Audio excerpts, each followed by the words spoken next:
അപ്പോൾ നേരെ അങ്ങോട്ടേക്ക് പോകണം. ഇപ്പം നന്നായിട്ട് ഡേ ലൈറ്റൊക്കെ പോയി, ഇരുട്ടി തുടങ്ങി. അപ്പോൾ ഇനി ഔട്ട്ഡോർ ഷൂട്ട് എന്തായാലും നടക്കില്ല, ഫുള്ളി ഇൻഡോർ ആയിരിക്കും.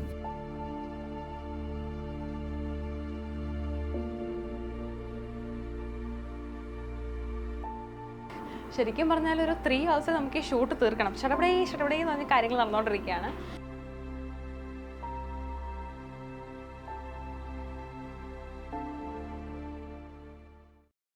One eternity later.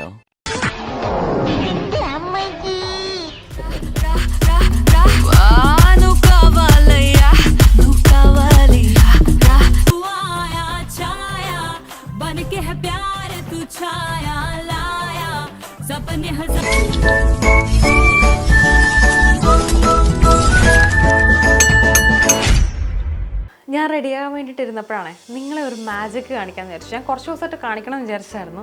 അപ്പോൾ ഇന്ന് എന്തായാലും കാണിച്ചേക്കാം. ഞാൻ എവിടെ പോയാലും മസ്കാര ഇടുന്നതിൽ അഡിക്റ്റ് ആണ്. എൻ്റെ വീഡിയോസ് കണ്ടിട്ടുള്ളവർക്കറിയാം, ഞാൻ പറഞ്ഞിട്ടുണ്ട് ഇതിനു മുന്നേ. അപ്പോൾ മസ്കാര ഇട്ട് കഴിയുമ്പം അത് റിമൂവ് ചെയ്യുന്നത് വലിയ പണിയാണ്. മാത്രമല്ല എനിക്ക് മിക്കപ്പോഴും ഇടുന്ന സമയത്ത് അറിയാതെ ഒന്ന് കണ്ണിലെങ്ങാൻ തട്ടുവാണെങ്കിൽ ഇവിടെ ഫുള്ളും ആവും, ഒന്ന് തുമ്മുവാണെങ്കിൽ ഫുള്ളും ആവും. ഇടുമ്പോൾ എന്തെങ്കിലും ഒരു ചളംകുളം സ്ഥിരം ഉള്ളതാണ് എനിക്ക്. നമ്മുടെ സ്റ്റേസിൻ്റെ 9 to 9 മസ്കാരയാണ് കേട്ടോ. എൻ്റെ പാക്കിംഗ് കണ്ട് എനിക്ക് ഭയങ്കരമായിട്ട് ഇഷ്ടപ്പെട്ടു. ഒരു ലാവൻഡർ അല്ല പേർപ്പിൾ ആൻഡ് ഒരു ബ്ലാക്ക് ഷെയ്ഡാണ് ഇതിൽ വന്നേക്കുന്നത് കേട്ടോ. So I can stay calm, അത്രയ്ക്ക് കിടിലൻ പ്രോഡക്റ്റ് ആണിത്. ഇത് ഞാൻ ഒരു കണ്ണിലിട്ട് കാണിച്ചു തരാം. അപ്പോൾ ഇതിൻ്റെ ബെനിഫിറ്റ്സും അതുപോലെ തന്നെ ഇത് എങ്ങനെ റിമൂവ് ചെയ്യാന്നുള്ളതിൻ്റെ ട്രിക്കും ഞാൻ നിങ്ങൾക്ക് പറഞ്ഞുതരാം. ഇത് നല്ല ലെങ്ത് തരുന്നു കേട്ടോ നമ്മുടെ ലാഷസിന്. ഞാൻ ഇട്ട് കാണിച്ചു തരാം. ഞാൻ സാധാരണ മസ്കാര ഇടുന്ന സമയത്ത് ചിലവർ ഇങ്ങനെ മുഖമൊക്കെ ഇങ്ങനെ ചുളിച്ചു പിടിക്കും. പക്ഷേ എനിക്ക് അങ്ങനെ ചുളിച്ചു പിടിച്ച മുഖത്ത് സ്ഥിരമായിട്ട് ചുളിവ് വീടുമെന്ന് പേടിയുള്ളതുകൊണ്ട് കഷ്ടപ്പെട്ട് ഇങ്ങനെ സ്റ്റിഫായിട്ട് നിന്നിട്ടാണ് ഞാനിങ്ങനെ മസ്കാര ഇടാറ്.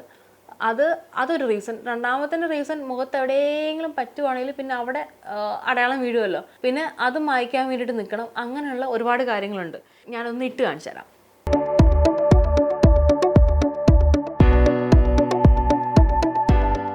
ഈ കണ്ണും തമ്മിലുള്ള വ്യത്യാസം കണ്ടോ? ലാഷ് വന്നു കഴിഞ്ഞപ്പോൾ ഈ കണ്ണിൻ്റെ പ്രത്യേക ഭംഗി വന്നില്ലേ? അതുകൊണ്ട് മേക്കപ്പും മസ്കാര ഭയങ്കര ഇമ്പോർട്ടൻ്റ് ആണ്. അത് കൂടാതെ നമ്മുടെ ഈ മസ്കാരയ്ക്ക് മറ്റൊരു പേരും കൂടെ ഉണ്ട്, ട്യൂബിങ് മസ്കാര എന്ന് പറയും. കാരണം ഇത് റിമൂവ് ചെയ്ത് കഴിയുമ്പോൾ അത് ഇങ്ങനെ ട്യൂബ് പോലെ ഇങ്ങനെ ഇളകി വരും. അത് ഞാൻ ശരിക്കും ചെയ്ത് കാണിച്ചിട്ട് അപ്പോഴേ നിങ്ങൾക്ക് മനസ്സിലാവുള്ളൂ. നമ്മുടെ മസ്കാര കംപ്ലീറ്റ്ലി വാട്ടർ പ്രൂഫ് ആണ്, സ്മഡ്ജ് പ്രൂഫ് ആണ്, 12 hours സ്റ്റേ ഉണ്ട്. ഇനി ഞാൻ ഈ കണ്ണിലൊരു നോർമൽ മസ്കാര ആയിട്ട് കാണിച്ചു തരാം. എന്നിട്ട് രണ്ടും തമ്മിലുള്ള ഡിഫറൻസ് അപ്പോൾ നിങ്ങൾക്ക് നന്നായിട്ട് അറിയാൻ വേണ്ടി പറ്റും. നമ്മളിങ്ങനെ ഇട്ടുകൊണ്ടിരിക്കുന്ന സമയത്ത് അറിയാതെ ഒന്ന് കൊണ്ടാൽ പോലും കണ്ടോ ഇങ്ങനെ ഭയങ്കരമായിട്ട് നമ്മുടെ കണ്ണിലൊക്കെ ആവും. പക്ഷേ ഇതങ്ങനെയല്ല. കണ്ടോ, ഒന്നും ആയിട്ടില്ല. ഇതിന് വാട്ടർ പ്രൂഫ് ആണെന്ന് ഞാൻ കാണിച്ചു തരട്ടെ. ജസ്റ്റ് കുറച്ച് വെള്ളം നമ്മുടെ കണ്ണിലേക്ക് വീഴ്ത്തി വെക്കാം. കണ്ടോ, ഒന്നും വന്നിട്ടില്ല. ഇനിയാണ് നമ്മുടെ റിയൽ മാജിക് കാണാൻ വേണ്ടി പോകുന്നത് കേട്ടോ. ഇതെങ്ങനെ വൈപ്പ് ചെയ്തെടുക്കുമെന്ന് ഞാനിപ്പോൾ കാണിച്ചു തരാം. ഞാനിത് ശരിക്കും ഒരു തവണ വൈപ്പ് ചെയ്ത് നോക്കി കണ്ട് ഞെട്ടിയ സംഭവമാണ്. നിങ്ങളെ കൂടെ ഞാനിപ്പോൾ ഞെട്ടിക്കാം. ഒന്നുകിൽ ഫേസിലേക്ക് വെള്ളം നനയ്ക്കുക, അല്ലെങ്കിൽ നനവുള്ള കോട്ടൺ പാഡോ വെറ്റ് ടിഷ്യോ അങ്ങനെ എന്തെങ്കിലും എടുക്കുക. എന്നിട്ട് നമ്മുടെ കണ്ണിലേക്ക് ഇങ്ങനെ പിടിച്ചിട്ട് 3 to 4 seconds ജസ്റ്റ് ഒന്ന് ഹോൾഡ് ചെയ്യുക. അതിനുശേഷം ഞാനിപ്പം ഇത് ഊരി എടുത്ത് കാണിച്ചു തരാവേ. കണ്ടോ, ശരിക്കും നമ്മുടെ ആ മസ്കാരയുടെ അതേ ഷേപ്പിൽ ഈ സാധനം ഇങ്ങനെ ഇളകി വരും. ഇപ്പോൾ കൺപീലിയിൽ തീരെ മസ്കാര കാര്യങ്ങളൊന്നുമില്ല, ഇത്രേ ഉള്ളൂ. ഇപ്പോൾ വാട്ടർ പ്രൂഫ് ആയിട്ടുള്ള മസ്കാര എടുക്കുമ്പോൾ നമുക്ക് ഓയിൽ ഇടണം, അല്ലെങ്കിൽ മേക്കപ്പ് റിമൂവർ ഇടണം, അത് നന്നായിട്ട് ഉരച്ചിളക്കണം. അതിൻ്റെ കൂട്ടത്തിൽ നമ്മുടെ ഒറിജിനൽ മസ്കാര ഇളകിപ്പോവും, അങ്ങനെയുള്ള പ്രശ്നങ്ങൾ. ഇനി വാട്ടർ പ്രൂഫ് അല്ല, ഡെയിലി യൂസിനുള്ളതാണെങ്കിൽ പോലും നിങ്ങളൊന്ന് ആലോചിക്കുക, പുറത്തെവിടെയെങ്കിലും പോയി ഒന്ന് മുഖം കഴുകേണ്ട അവസ്ഥ വന്നാൽ ഫുൾ കരിയായിട്ട് കുളമാകും. ഒന്ന് സ്വിമ്മിംഗ് പൂളിൽ പോകുമ്പോഴോ അല്ലെങ്കിൽ വെള്ളത്തിൽ ഇറങ്ങേണ്ട സിറ്റുവേഷൻ വന്നാൽ നമുക്ക് മസ്കാര ഇടാണ്ട് പോകേണ്ടി വരും. പക്ഷേ ഇത് അങ്ങനെ ഒന്നും അല്ലാതെ കണ്ടോ, ഭയങ്കര ഈസിയാണ്. ഞാനിപ്പോൾ ഉപയോഗിച്ചിട്ടപ്പോൾ നിങ്ങൾക്ക് മനസ്സിലായില്ല എത്ര സിമ്പിളാണെന്നുള്ള കാര്യം. സോ എന്നെപ്പോലുള്ള മസ്കാര ലവേഴ്സ് എല്ലാവരും ഒരു തവണ ഒന്ന് മേടിച്ച് ട്രൈ ചെയ്ത് നോക്കട്ടെ. എന്നിട്ട് വന്ന് കമൻറ്റ് ചെയ്യാൻ വേണം എങ്ങനെ ഉണ്ടായിരുന്നു എന്നുള്ളത്. നമ്മുടെ ഈ പ്രോഡക്റ്റ് ആമസോൺ, നൈക്ക, പേർപ്പിളിലൊക്കെ അവൈലബിൾ ആണ്. www.stacebbeauty.com വെബ്സൈറ്റിൽ നിന്ന് പർച്ചേസ് ചെയ്യുന്നവർക്ക് എൻ്റെ കൂപ്പൺ കോഡ് ALICE2025 യൂസ് ചെയ്താൽ 15% ഡിസ്കൗണ്ട് ഉണ്ടായിരിക്കും. അപ്പോൾ ഞാൻ ഡിസ്ക്രിപ്ഷൻ ബോക്സിൽ പ്രോഡക്റ്റിൻ്റെ ഡീറ്റെയിൽസും കാര്യങ്ങളൊക്കെ കൊടുത്തിട്ടുണ്ട്. എല്ലാവരും പോയി ചെക്കൗട്ട് ചെയ്ത് നോക്കുക, പർച്ചേസ് ചെയ്യുക. ടാറ്റാ, ഞാൻ പോയി റെഡി ആയിട്ട് വരട്ടെ. ഷൂട്ടിന് വേണ്ടിയിട്ട് ഫോർട്ട് കൊച്ചി നമ്മുടെ ഓൾഡ് ദർബാർ ഹോട്ടലില്ലേ, അവിടെയാണ് വന്നത്. ഇവിടെ വന്നു കഴിഞ്ഞപ്പോഴാണ് അറിഞ്ഞത് ഇവിടെ വൈകുന്നേരങ്ങളിൽ ഷൂട്ട് ചെയ്യാനുള്ള പെർമിഷൻ ഉള്ളത്, രാവിലെ മാത്രമേ ഉള്ളൂ. ഇനി ഷൂട്ട് ചെയ്യണമെങ്കിൽ പെർമിഷനും കാര്യങ്ങളൊക്കെ എടുത്തിട്ട് ഭയങ്കര പാടായിരിക്കും. അതുകൊണ്ട് ഞങ്ങൾ തൽക്കാലം ഇവിടുന്ന് ലൊക്കേഷൻ ഷിഫ്റ്റ് ചെയ്തിട്ട് പനമ്പള്ളി നഗറിലേക്ക് പോവാണ്. റിലയൻസ് ട്രെൻഡ്സിൻ്റെ ആഡാണ്. നമ്മുടെ അവരുടെ കോസ്റ്റ്യൂമൊക്കെ ഇട്ടിട്ട് അതിന് വേണ്ടിയിട്ട് റെഡി ആയിട്ട് നിൽക്കുകയാണ്. ഇനി നമുക്ക് നേരെ പനമ്പള്ളി നഗറിൽ പോയിട്ട് അവിടെ ഇൻഡോർ ഷൂട്ട് പ്ലാൻ ചെയ്തു. ഞങ്ങൾ വന്ന് കുറേ നേരമായിട്ട് ചായ കുടിയും പരിപാടികളൊക്കെ ഓൾറെഡി ഒരു ട്രിപ്പ് കഴിഞ്ഞു. ഇനി പോകുന്ന വഴിക്ക് വേണമെങ്കിൽ ചിലപ്പോൾ ഒന്നും കൂടെ ഒരു ചായ കൂടിയും കൂടെ കഴിഞ്ഞിട്ടായിരിക്കും ഇനി പോകുന്നത്. നേരെ നമുക്ക് വണ്ടി എടുക്കാം, പോവാം.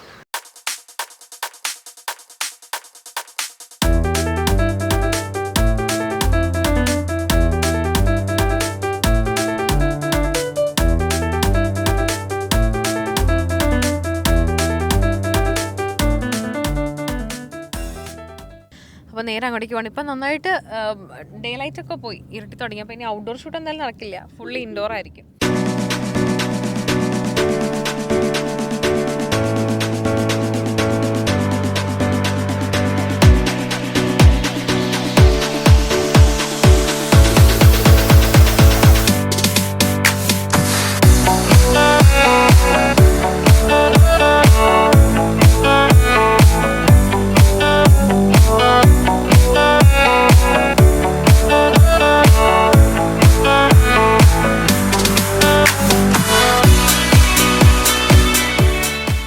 അങ്ങനെ 4ാമത്തെ കോസ്റ്റ്യൂം കിട്ടു. ഇതൊരു കോൺസെപ്റ്റാണ്.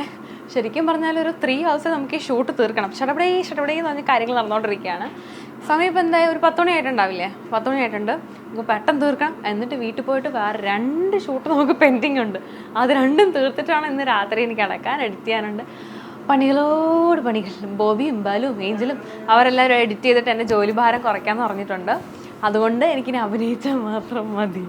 ഓക്കെ, നമുക്ക് പോവാം.